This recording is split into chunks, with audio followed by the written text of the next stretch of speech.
Mesdames et messieurs, bonsoir. C'est un plaisir pour nous de vous retrouver sur la radio Passion Culturelle, RPC, pour votre émission littéraire, Le Livre en question. Notre but est de faire connaître les auteurs de livres ou de romans à travers le monde. Tous les genres littéraires sont à l'honneur. Vous pouvez faire partager vos expériences de lecture en nous faisant parvenir des résumés de romans ou livres que vous avez lus. Nous sommes ouverts à toute proposition à une franche collaboration avec les maisons d'édition sur les 5 continents. Chaque semaine, nous partageons avec vous notre amour pour la chose littéraire. Un petit rappel, pour participer dans cette émission ou passer dans une émission sur la radio Passion Culturelle RPC, vous pouvez entrer en contact avec nous via ces coordonnées. Par email, contact@larpcplus.online. Par WhatsApp, le plus 33 07 81 28 31 76 ou le plus 33 06 26 31 36 77 par le site internet de la radio qui est le www.larpcplus.online ou par Facebook en tapant Radio Passion Culturelle ou écrivez directement sur la page like Facebook l'émission Le Livre en question. Très belle soirée à vous et prenez soin de vous. Vous êtes sur la RPC, Radio Passion Culturelle, la radio de l'universalité culturelle. Pour ce jour, nous allons vous parler de l'écrivaine invitée Dani Loni, qui est aussi l'une de nos chroniqueuses dans cette émission. Dani Loni, elle est l'auteure de plusieurs œuvres, dont Les larmes du petit orphelin, La clé de l'au-delà, Sur la piste du dernier Masquilili, Regarder quel qu'en soit le prix, et bien d'autres œuvres. Présentation de l'auteur du jour. Voici en quelques mots la présentation de l'auteur du jour par Lydia Antoine. Mesdames et messieurs, bonsoir. Bienvenue dans l'émission littéraire Le Livre en question. Bonsoir Simplice. Dani Loni est une romancière récemment découverte sur les réseaux sociaux. C'est en 2011, avec son tout premier roman en auto-édition, J'ai retrouvé ma mère, qui relate la vie de sa mère biologique qu'elle se révèle au grand public. Puis suivra Un destin tragique, écrit en 2010. Et ensuite, La Terre parle, écrit et publié l'année suivante, avec un véritable hommage à la planète.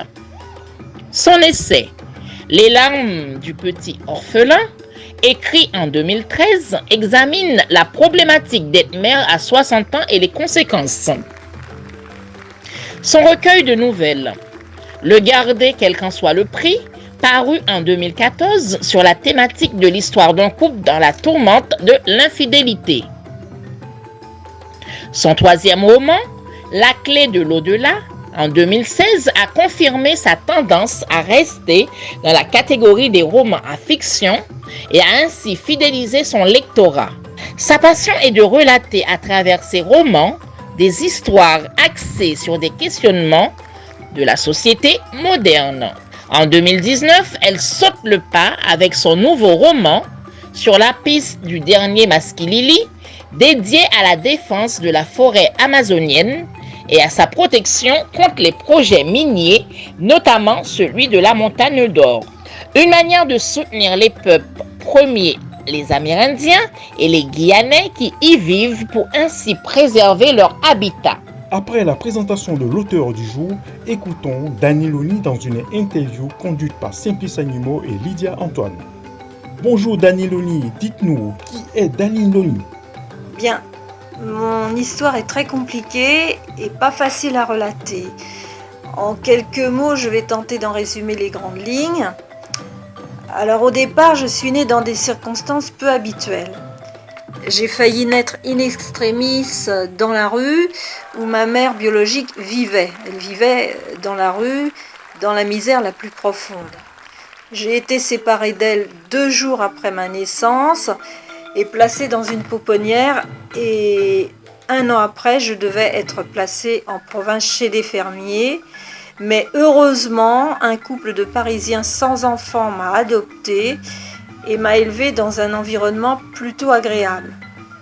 Ce couple de Français de type caucasien m'a donné une bonne éducation et apporté la tendresse et l'affection nécessaires, mais me cachait le fait que j'étais différente d'eux, soit métisse issue d'un couple mixte, d'origine africaine d'un côté et normande de l'autre.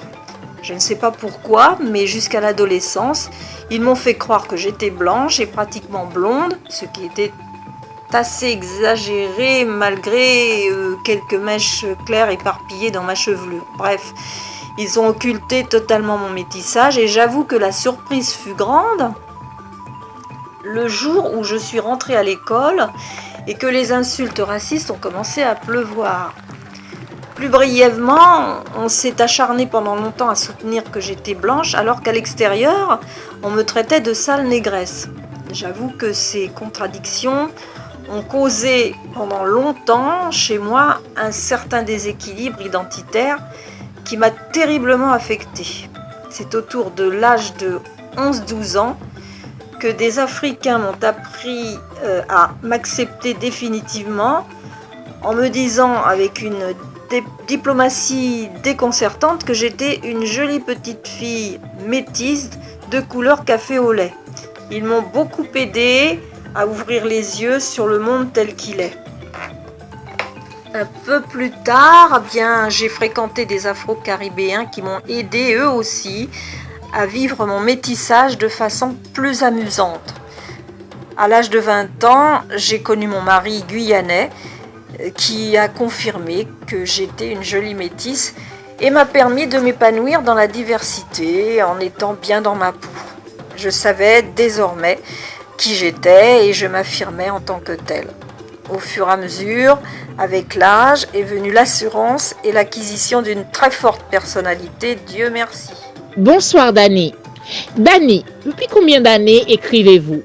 Mon premier roman, J'ai retrouvé ma mère, je l'ai écrit modestement en 2009 et publié en 2011 en auto-édition et au tout début, je ne savais pas trop comment faire. C'est enfin par mes propres recherches et quelques démarches personnelles que j'ai pu acquérir au fil du temps les pratiques d'auto-édition grâce aux nouvelles technologies et à moindre coût surtout, car le côté financier est souvent la raison du succès au-delà du talent. Cela représente un très gros investissement de faire appel à une cohorte de professionnels avertis dans le domaine. Quelle est votre source d'inspiration? C'est surtout des moments dans mon parcours de vie qui m'ont essentiellement touchée et émue ou révoltée. J'ai voulu transmettre ces émotions à travers mes écrits. L'aventure humaine est globalement mon thème préféré, tout ce qui touche aux sentiments, aux sensibilités, aux problèmes de société. Plus particulièrement, tout ce qui peut me bouleverser et me questionner. Je suis une passionnée et j'ai besoin d'émotions pour écrire. Voilà. Parlez-nous de votre style d'écriture. Mon style d'écriture, alors je me classe plutôt dans la catégorie romantique, avec une dose d'émotion pure. Je raconte la vie, ce qui me touche, mais c'est toujours romancé avec souvent un peu de colère ou d'amusement selon le sujet que je traite. Quels sont vos auteurs préférés? Alors, il faut que je précise que cela ne fait que quelques années que j'ai pu découvrir les auteurs afro-caribéens, car étant née et élevée à Paris dans une famille adoptive eurocentrée, j'avais pour référence les grands classiques avec des écrivains tels que Victor Hugo, Balzac, Jean de La Fontaine, George Sand, pour ne citer que les plus grands.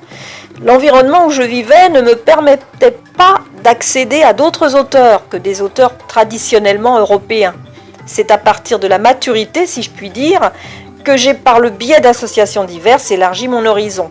Ce sont d'ailleurs les associations d'outre-mer qui m'ont fait découvrir les grandes références ultramarines et africaines, comme Raphaël Confiant, Édouard Glissant, Frantz Fanon, Nelson Mandela, Serge Billet, Tinan Leroy, Dany Laferrière, Christiane Taubira et récemment le collectif d'auteurs guyanais Nougon Kessa. Tout cela m'a permis ensuite d'avoir une autre approche sur la littérature et de commencer à m'éveiller un peu, à me cultiver et à connaître tous ces écrivains prestigieux que jusqu'alors m'étaient parfaitement inconnus. Je suis heureuse aujourd'hui de rattraper le temps perdu et de les faire connaître à mon tour et de faire connaître ces personnages à travers ma page Facebook. Dany, quel est le regard de vos lecteurs sur vos œuvres? J'ai écrit il y a quelques années, lorsque j'étais encore en activité, et cela ne fait pas longtemps que je publie sur le net mes ouvrages. En fait, c'est très récemment que j'ai ouvert ma page Facebook destinée aux écrivains afro-caribéens, ces talents dont on ne parle que très peu à mon avis. En fait, je suis sur Facebook que depuis 2017, ce qui fait que je n'ai pas encore un nombre conséquent de lecteurs qui me suivent, mais quelques lecteurs fidèles qui me lisent et m'apprécient. J'ai des retours, comme quoi je dois continuer d'écrire, que mon style est fluide et très facile à lire, touchant et vrai.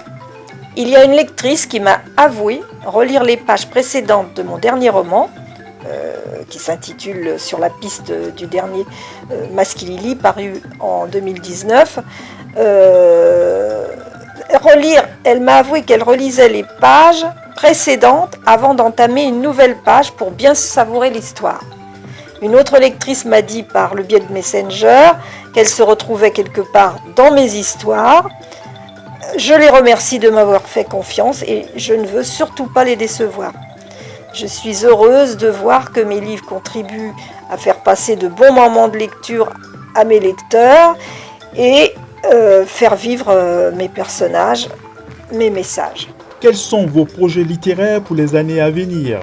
Pour l'instant, j'attends l'inspiration du moment. Je suis très réactive lorsqu'un sujet me paraît digne d'être traité sous la forme de roman. Quelles difficultés rencontrez-vous en tant qu'auteur, Dany? Alors, les difficultés que je rencontre, eh bien, tout le monde sait qu'il est très difficile de se faire éditer par une maison d'édition classique, à moins d'être une célébrité ou par relation. Cela arrive. Moi, j'ai voulu me lancer dans l'auto-édition sans être aidée, sans frais et simplement par ma force de travail, de la conception, de la réalisation, de la mise en page en passant par les photos et dessins de couverture jusqu'à la partie publication et publicité. Tout cela, évidemment, demande un énorme investissement personnel. Je ne fais que très peu de publicité et l'on peut me voir sur le site lulu.com et Amazon.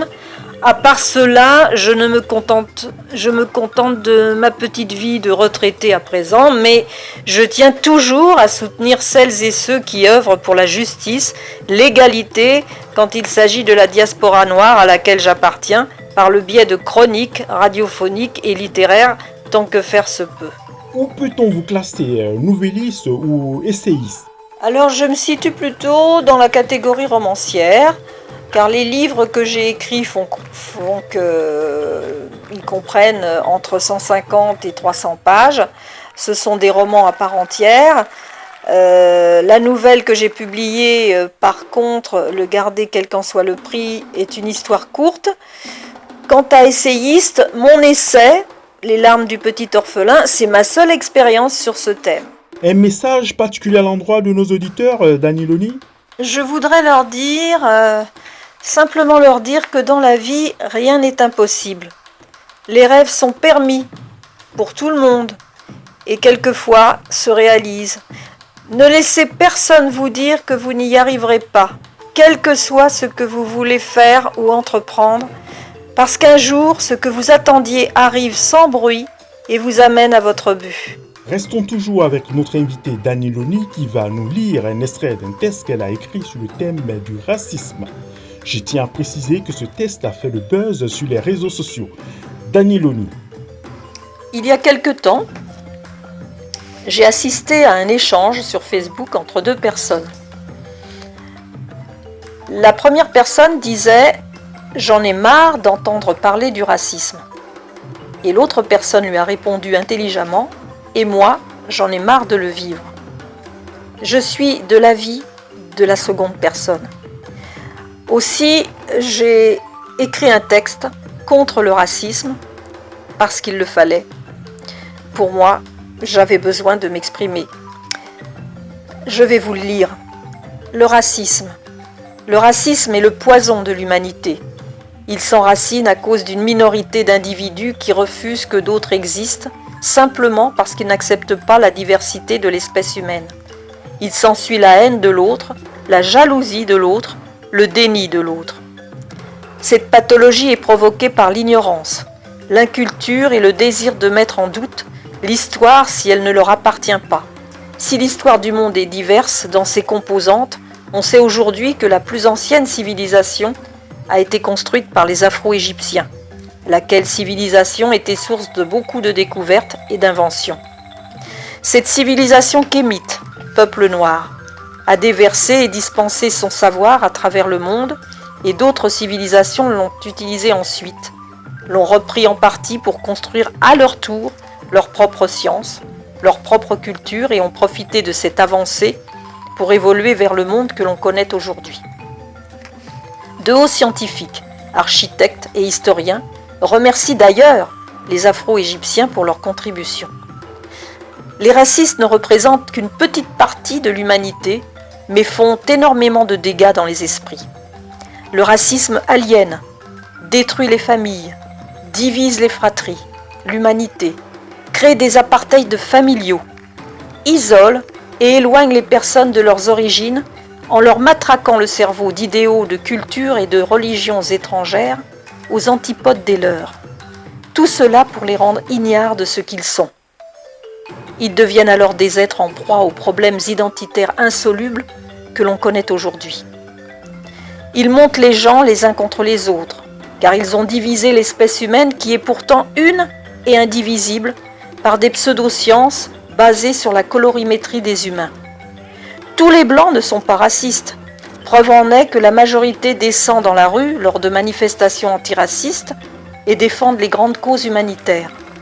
De même, les afrodescendants, noirs, qui subissent un racisme larvé, sournois, violent en France ou ailleurs, par des ignorants, sont les premiers bien sûr à être concernés et ne veulent plus entendre parler de racisme car ils le vivent au quotidien, même lorsqu'ils occupent de hautes fonctions.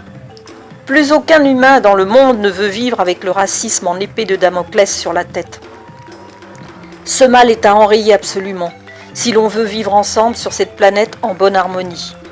Pour mettre fin à ce poison qui gangrène sporadiquement notre intelligence, il n'y a qu'une chose à faire, s'unir contre ça.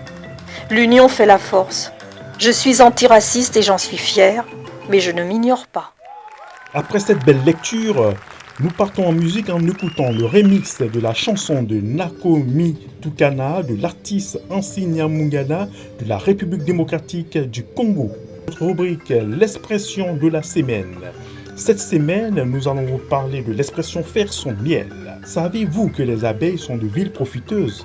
Elles exploitent de pauvres fleurs sans défense, sans même leur demander leur autorisation et en retirent le nectar et le pollen qu'elles ramènent ensuite d'Adar à leur ruche. En résumé donc, si on oublie qu'ensuite, c'est l'homme qui joue lâchement, le profiteur, en récupérant ce miel qu'elles ont mis du temps à fabriquer et qui est normalement destiné à leur servir de réserve de nourriture.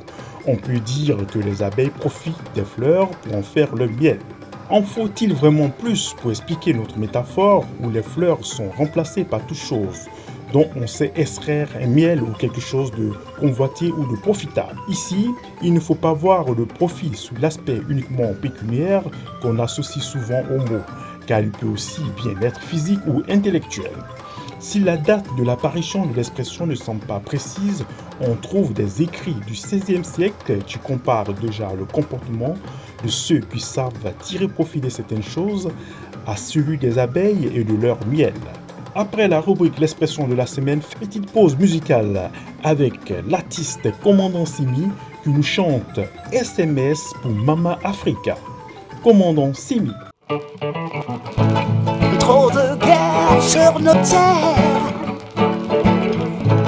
c'est l'envers, on n'a plus trop peur. Et pourtant, les voix de nos ancêtres résonnent jusqu'au plus profond de nos êtres. Mais on se on se kurubata, hey. On se zaga, on se zigou. Partage mon SMS à tous les enfants de Kama. C'est un SOS pour Maman Africa. Partage mon SMS à tous les enfants de Kama. C'est un SOS pour sauver Africa.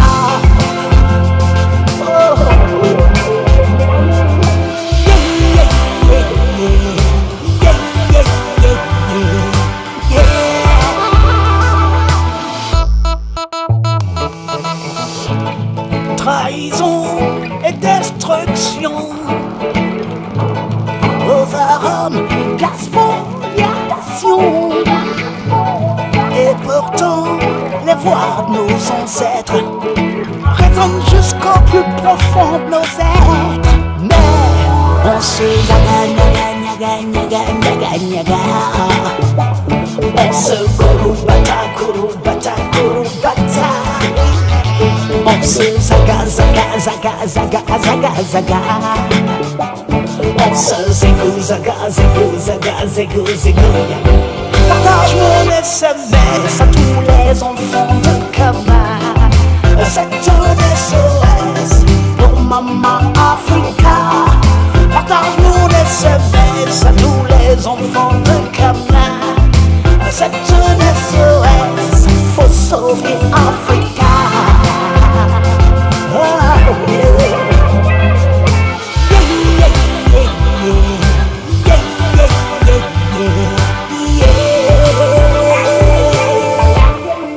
Partage mon SMS. Partage mon SMS.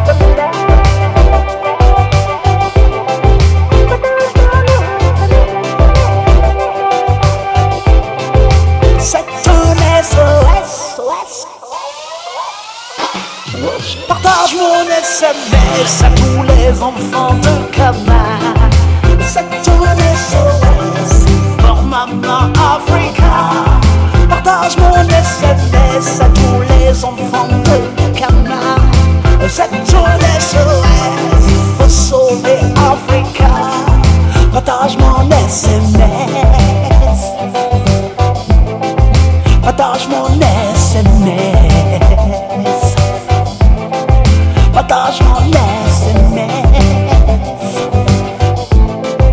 C'est un SOS.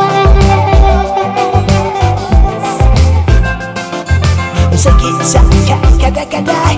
C'est qui ça, kadakadai. C'est qui ça, kadakadai. C'est qui ça, kadakadai. C'est qui ça, kadakadai. C'est qui ça, kadakadai. Partage mon SMS. Partage mon SMS.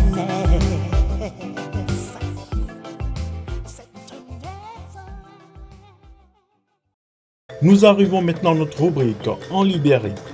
En librairie, présentation de quelques livres d'auteurs en librairie. Voici quelques œuvres d'auteurs que vous pouvez trouver en librairie et je tiens à préciser que ces auteurs sont déjà passés dans notre émission Le Livre en question. Successivement, nous avons Cuba, l'Odyssée médicale, auteur Jean-Jacques Seymour, La traversée de l'existence, auteur Michael Nativel, Sur la piste du dernier Maskilili, auteur Daniel Loni, La vie chocolatée, auteur Lynn Fournier, Ma vie en action, auteur Clarisse Dadier, Dans l'univers des forces invisibles, auteur Béatrice Obiteki, Haïti, La diplomatie des fondateurs, auteur le journaliste écrivain Jean-Jacques Seymour. Et pour ces jours, nous recevons Daniel Loni pour l'ensemble de ses œuvres. Nous arrivons maintenant à notre rubrique Mon coup de cœur ou mon livre coup de cœur. Les auditeurs et nos chroniqueuses partagent leur expérience de lecture. Pour ce numéro, notre chroniqueuse Lucrèce Taïro nous propose son billet d'humeur sur le thème du racisme. Elle répond donc à la question « Quel est le problème de l'homme ?» de l'œuvre Peau noire, Mars blanc de France Fanon. Lucrèce Taïro. Avec toutes les aberrations qui divisent le monde actuellement, je me suis posé une question. Quel est le problème de l'homme ? Qu'il soit noir ou blanc, qu'il s'appelle George Floyd ou Steve Benson, qu'il se nomme Adama Traoré ou Claude Dupont. Il y a une blessure profonde qui divise les nations, mais sur quoi est-elle basée exactement ? Nous sommes tous faits de chair et de sang, dotés d'un cerveau, mais vivant dans des réalités différentes. Pourquoi la réalité de tous les Sean Reed à travers le monde s'oppose à celle de tous les Byron de la Beckwith du globe. Quoique je sais qu'on ne trouvera jamais de réelle réponse et que ce débat peut être éternel, je me suis plongée dans une œuvre qui permettra peut-être d'ouvrir les yeux de certains. Et pour que vous compreniez, je vais vous lire un extrait. Introduction. Je parle des millions d'hommes à qui on a inculqué savamment la peur, le complexe d'infériorité, le tremblement, l'agenouillement, le désespoir, le larbinisme. Aimé Césaire, discours sur le colonialisme. L'explosion n'aura pas lieu aujourd'hui. Il est trop tôt ou trop tard. Je n'arrive point armé de vérités décisives. Ma conscience n'est pas traversée de fulgurances essentielles. Cependant, en toute sérénité, je pense qu'il serait bon que certaines choses soient dites. Ces choses, je vais les dire, non les crier, car depuis longtemps le cri est sorti de ma vie. Et c'est tellement loin. Pourquoi écrire cet ouvrage ? Personne ne m'en a prié, surtout pas ceux à qui il s'adresse. Alors, calmement, je réponds qu'il y a trop d'imbéciles sur cette terre. Et puisque je le dis, il s'agit de le prouver. Vers un nouvel humanisme, la compréhension des hommes, nos frères de couleur, je crois en toi, homme, le préjugé de race, comprendre et aimer. De partout m'assaille et tente de s'imposer à moi des dizaines et des centaines de pages. Pourtant, une seule ligne suffirait. Une seule réponse à fournir et le problème noir se dépouille de son sérieux. Que veut l'homme ? Que veut l'homme noir ? Dussé-je encourir le ressentiment de mes frères de couleur, je dirais que le noir n'est pas un homme. Il y a une zone de non-être, une région extraordinairement stérile et aride, une rampe essentiellement dépouillée, d'où un authentique surgissement peut prendre naissance. Dans la majorité des cas, le noir n'a pas le bénéfice de réaliser cette descente aux véritables enfers.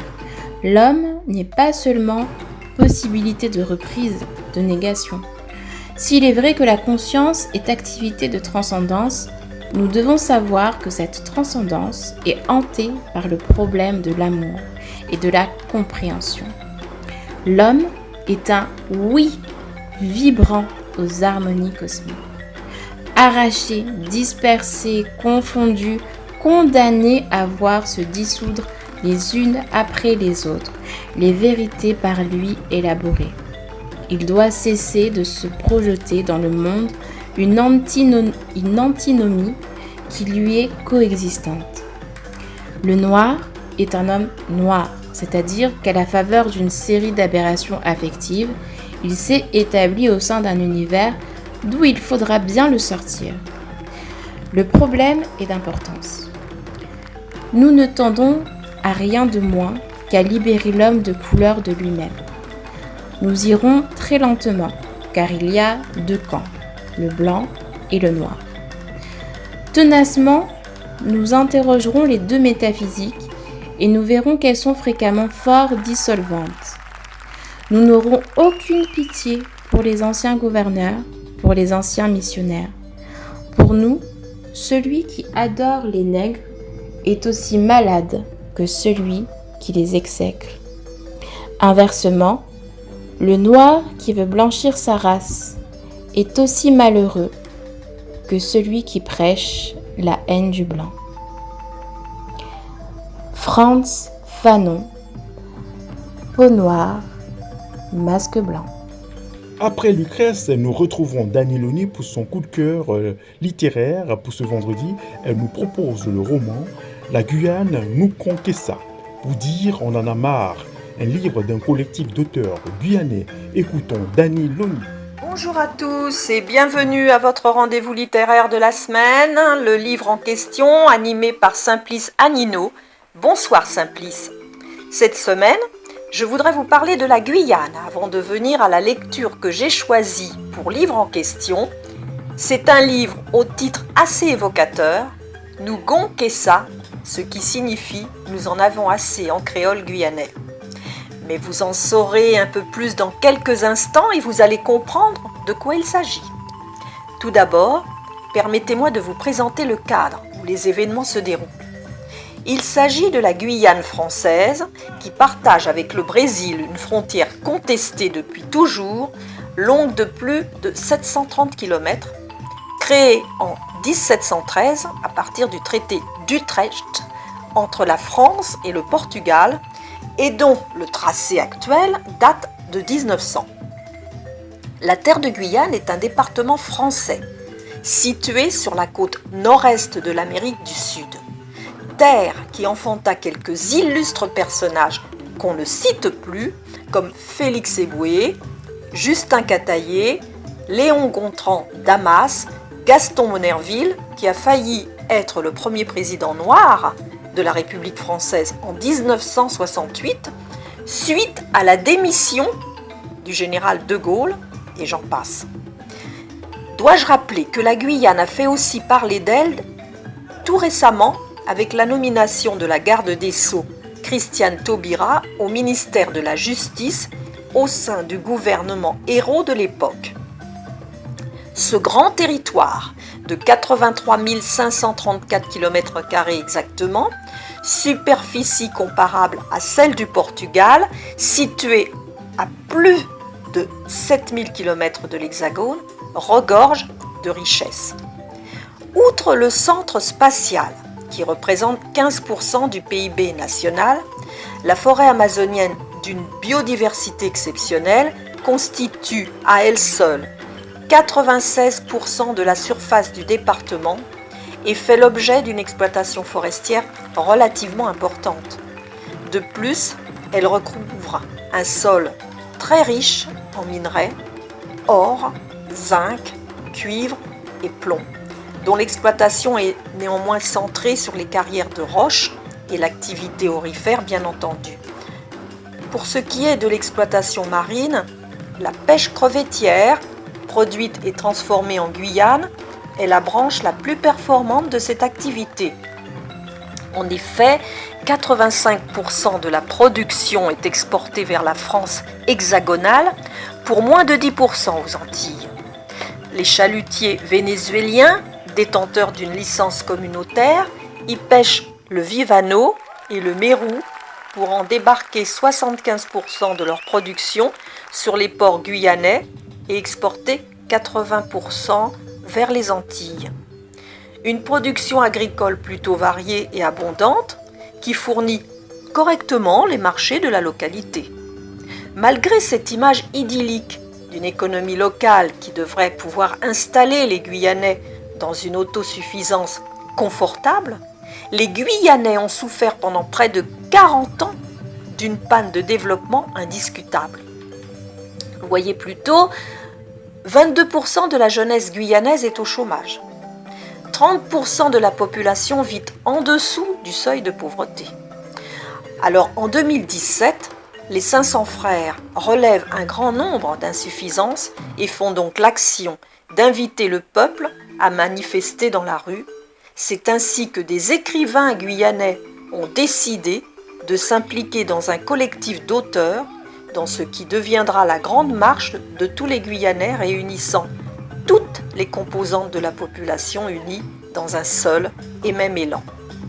C'est donc avec plaisir que je vous fais découvrir mon coup de cœur littéraire de la semaine avec le livre Nougon Kessa du collectif d'auteurs guyanais paru aux éditions Rimanet en 2017. Le livre précise que les auteurs guyanais qui ont participé par leurs écrits à l'effort de mémoire collective relative aux manifestations et revendications portées en mars-avril 2017 par la société civile guyanaise. Présentation des auteurs.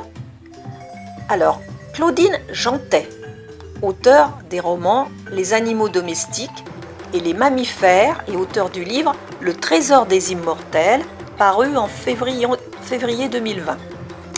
Dominique Martin, il signe sa fiction sous le nom de Lord As.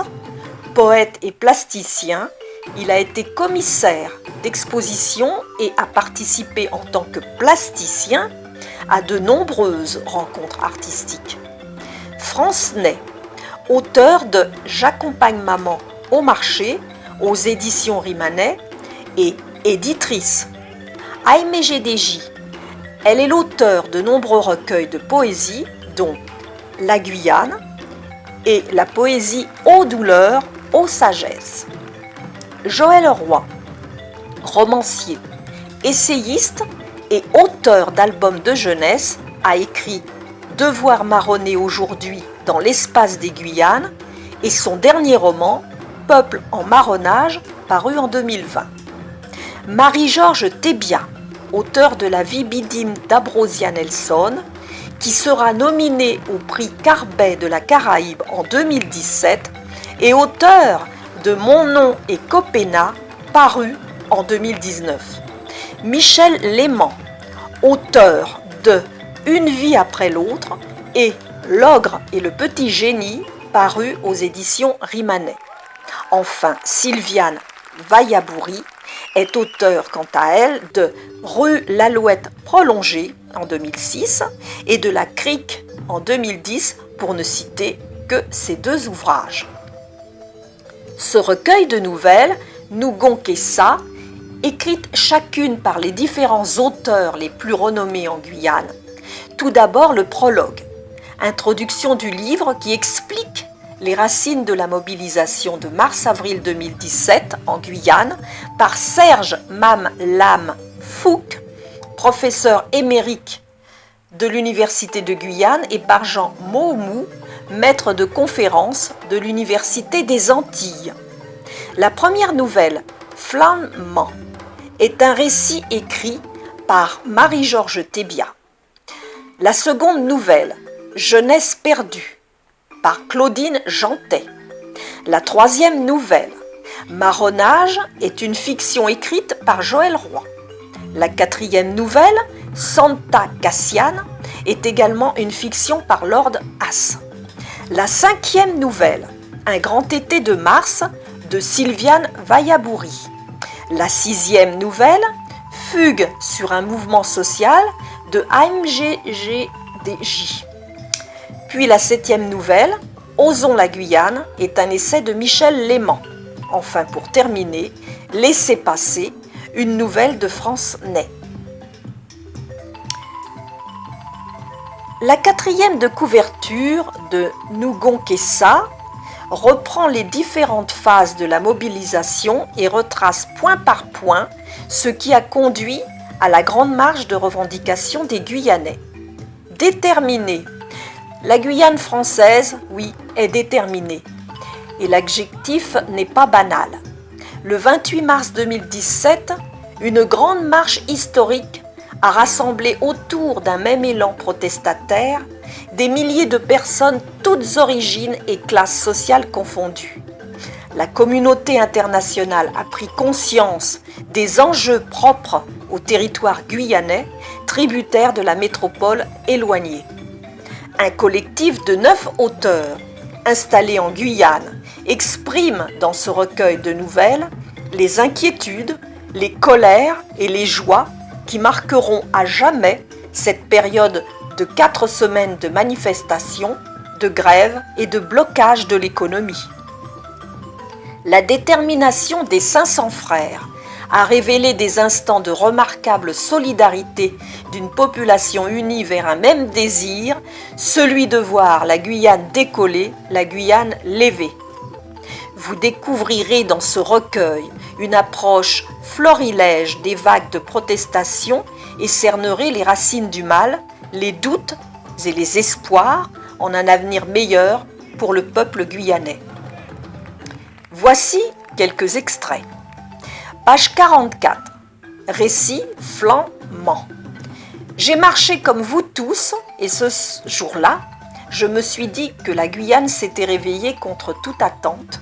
Je ne suis pas une spécialiste, une historienne, mais souvenez-vous, on parlait de nous comme d'un peuple mou, qui ne pouvait s'émouvoir d'aucune révolution à part celle qui avait trait au carnaval.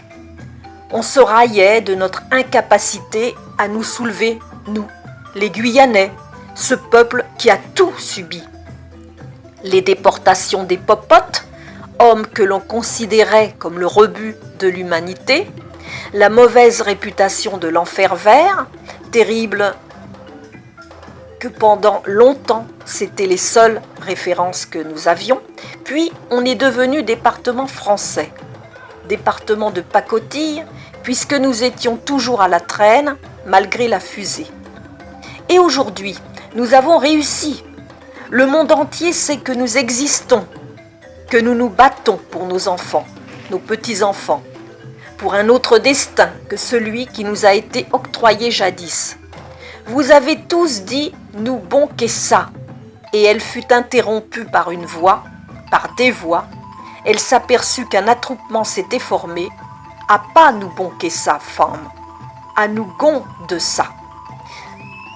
Il faut préciser que les popotes, c'était en fait le nom des bagnards, tout simplement, que la France hexagonale envoyait en Guyane. Page 53, nouvelle qui s'intitule « Jeunesse perdue ». « J'en ai marre, je m'emmerde sérieux ici », cria Manuel. « Et il n'y a rien à la télé, que des programmes débiles. Pourquoi on n'a pas Canal+, le câble et tout ça ?» demande-t-il à sa mère. « Et pourquoi je n'ai ni ordinateur, ni smartphone pour avoir Internet, hein? Tu peux m'expliquer ? Ne me fais pas toujours répéter les mêmes choses. Tu sais bien que je ne peux pas payer tout cela, lui répondit sa mère. Alors, je descends voir les copains, au moins on pourra discuter. » Page 60 de Jeunesse perdue.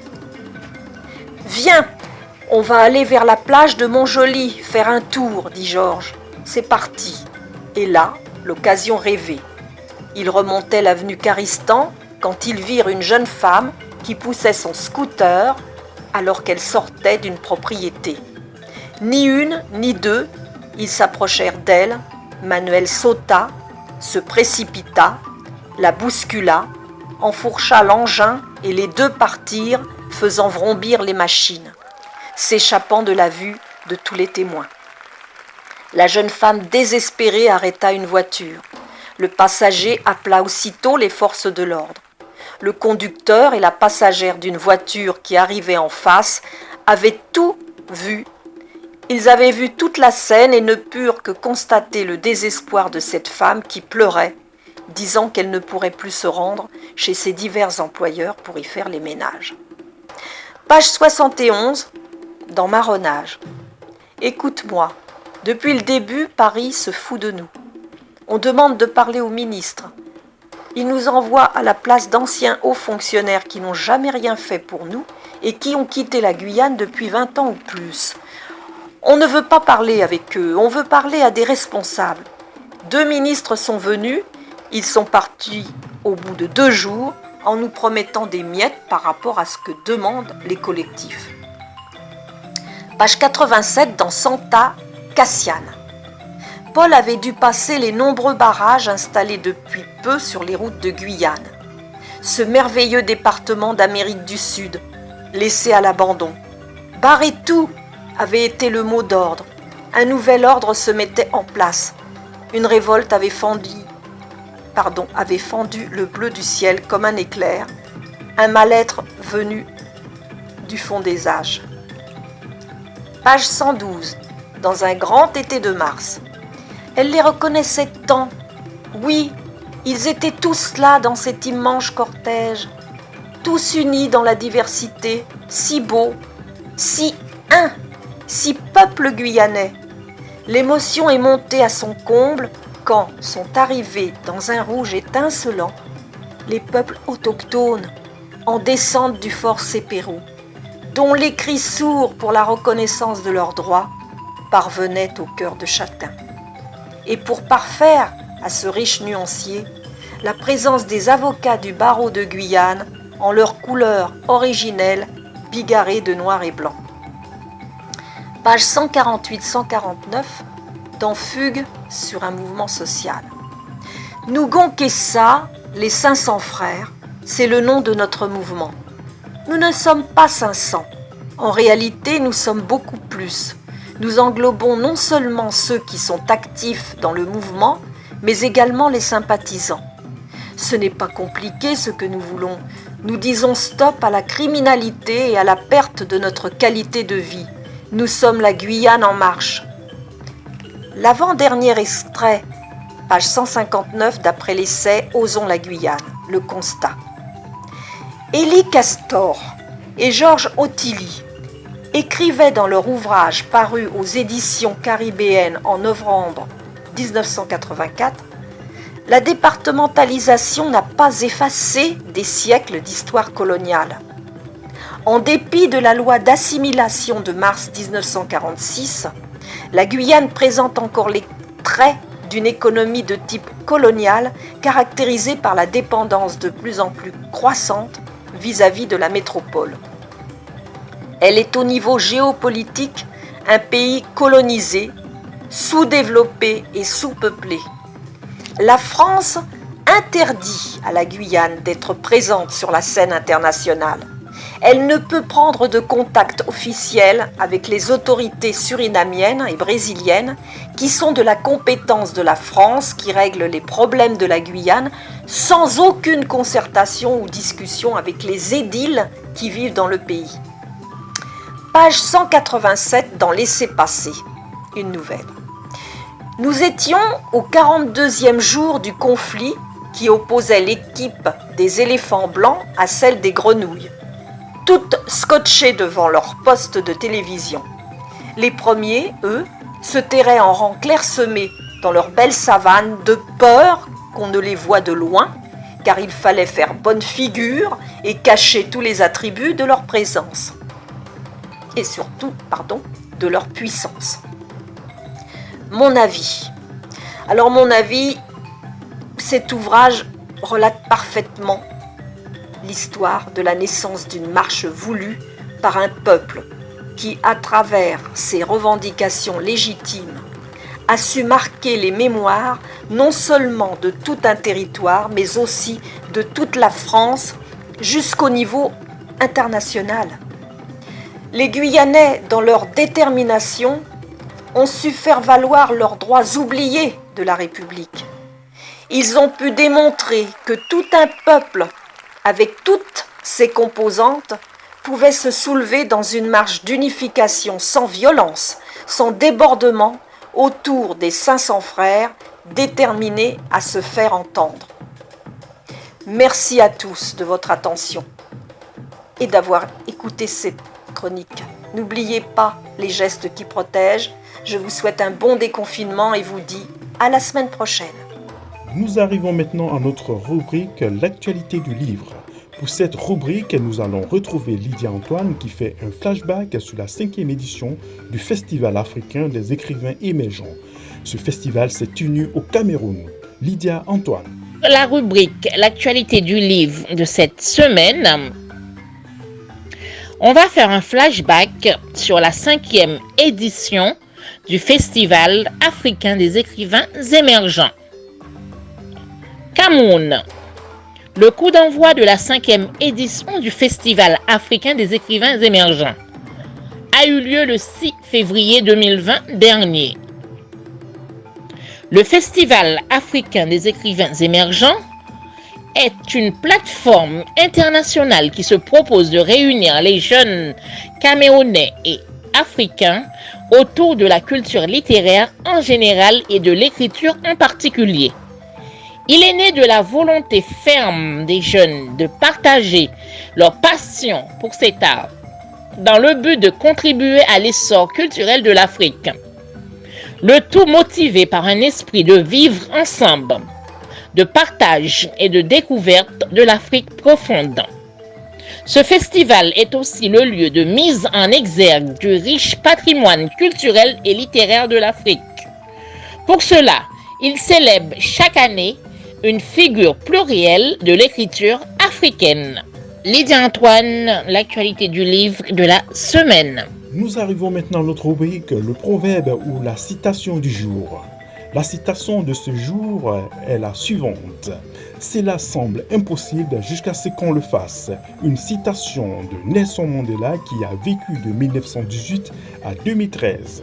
Merci d'avoir écouté ce numéro de l'émission Le Livre en question sur la radio Passion Culturelle RPC. Rendez-vous à la semaine prochaine avec nos chroniqueuses Lydia Antoine, Lucrèce Taïro, Isabelle Gracien et Dani Loni pour une autre édition de votre émission Le Livre en question. Merci à tous, restez entre vos lignes et à très vite. Pour entrer en contact avec nous, c'est via ces coordonnées émission Le Livre en question, téléphone WhatsApp plus 33 06 26 31 36 77. RPC, la radio Passion Culturelle, la radio de l'universalité culturelle. Par email, contact@la-rpcplus.online. Le WhatsApp de la radio qui est le plus 33 07 81 28 31 76 ou par le site internet de la radio qui est le www.la-rpcplus.online ou par Facebook en tapant Radio Passion Culturelle ou passez nous voir dans nos studios qui se trouvent au 141 avenue de Vendôme à Issy-les-Moulineaux. Conception, production, réalisation Simplice Animaux. Merci à nos chroniqueuses, merci à vous chers auditeurs et rendez-vous à la semaine prochaine.